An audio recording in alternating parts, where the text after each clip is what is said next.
Just as Jerome had expected, the packing became exciting. It started with breaking a cup.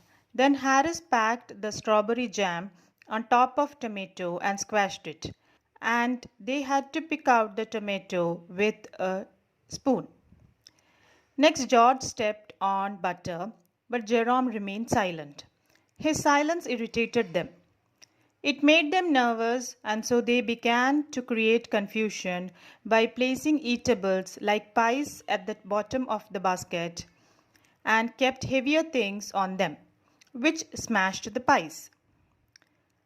Salt was spread all over, and Jerome says he had never seen two men create a havoc of butter in his life. After George got the butter off his slipper, they tried to put it in the kettle. First, the butter wouldn't go in, and later, it wouldn't come out. Finally, they scraped it out and put it down on a chair, and Harris sat on it. It got stuck on his back, and without realizing it, they went searching for it.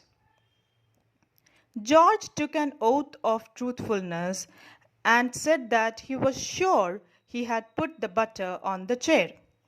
Again, they went searching for it. Harris said the disappearance of butter was the most mysterious thing he had ever known. Then George saw the butter stuck on Harris's back, grabbed him, and scraped the butter out from his back. Now they placed it in the teapot. To add to the confusion of packing, Jerome's pet dog, Montmorency, also participated. Jerome says that his pet has got certain peculiar characteristics. The dog's aim was to disturb everyone and then get scolded for it. He said that Montmorency would interfere in unwanted situations and create nuisance and make people angry and get things thrown at him. Then the dog felt he has made his day useful.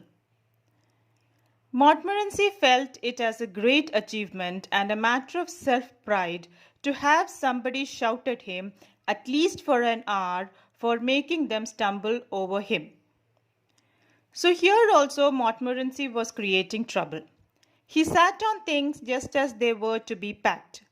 Whenever George and Harris reached out to pick things, he would put his nose in between them. He stepped into the jam bottle and shook the teaspoons. But the worst nuisance was when he acted as if the lemons were rats and jumped into the hamper to kill them. He was stopped by Harris, who hit him with a frying pan. Harris was annoyed and he blamed that Jerome's silence encouraged the dog to misbehave. But Jerome says that Montmorency was such a dog that needed no encouragement. He was born with peculiarities. The packing was completed at 12:50 a.m. While Harris worried that nothing is broken inside, George showed an indifference and said that he didn't care. They went upstairs to sleep. As they settled in their beds, Jerome said that he preferred to sleep the inside of the bed. Harris found this a little odd. There was a discussion on the time to wake up. Harris wanted to wake up at 7 and Jerome at 6 as he needed to draft some letters. A small argument rose between Jerome and Harris over the timings, and at last they agreed on 6:30 a.m. as the time to wake up. They noticed that George was in deep sleep by then. So they played a mischief by placing the bathtub near to George's bed so that he would fall into it as he woke up.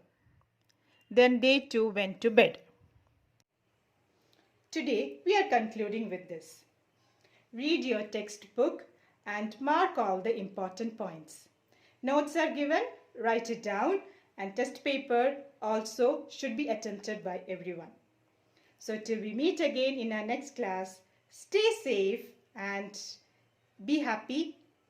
Be good children. Thank you.